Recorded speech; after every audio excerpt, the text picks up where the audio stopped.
মাছ পড়ে আমি টাকা দিয়েছে, আমার কাছে 350 টাকা দিলে আমি ওই টাকা দিয়ে বাজারঘাট করে নিয়ে বাড়ি চলে যাই। যাওয়ার পরে আবার আমার ছেলে বলছে, তাহলে তুমি ওই টাকা দিছে, তুমি ওই টাকা দিয়ে বাজারঘাট করে নিয়ে বাড়ি চলে যাও।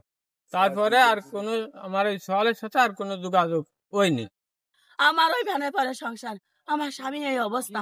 আমার ওই সালের পরে 15 বছর বয়সে চালের সাথে আমার ইনকাম করে কাটিয়ে কোটা কাজ চালাই আর ওই খাই আমি ওই জমি। আজকে রাইতে আমার চালের কল খালি করে দিতে এখানে বিচার চাই, কেন আমার কল খালি করলো? আমার বাপ নেই, আমার ভাইও নেই, আমি দুনিয়ারে দেব, আমি ছেলে ফেলে নিয়ে তাই আজকে কেন আমার এই করলো? আমার শ্বশুরে বেটাও আমার থাকতে দিইনি কেন? আমার স্বামী প্রতিবন্ধী, টাকা পয়সা দিতে পারিনি বলে আমার বেটাই থাকতে দিইনি।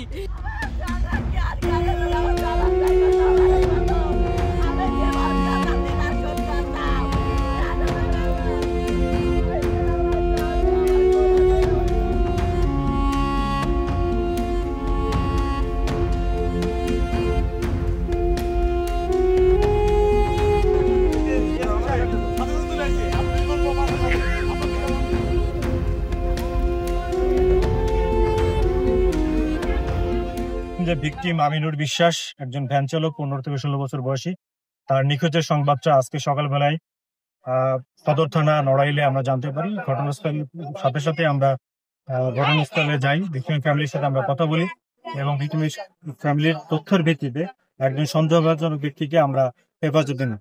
পরবর্তীতে তাকে ব্যাপক জিজ্ঞাসাবাদের প্রেক্ষিতে সে জানায় ওই ভিকটিম আমিনুর বিশ্বাসকে ডেড বডিটা দেবভোগ নামক একটি স্থানে তা লুকিয়ে রেখেছে। পরবর্তীতে আমরা ঘটনাস্থলে এসে সেই ডেড বডিটা উদ্ধার করি এবং ভিকটিমের ফ্যামিলি ডেড বডিটা শনাক্ত করে এবং এটা ব্যাপক জিজ্ঞাসাবাদ এবং তদন্ত শেষে আমরা বলতে পারবো এই ঘটনার উদ্দেশ্য কি এবং এর সাথে আর কেউ সম্পৃক্ত আছে।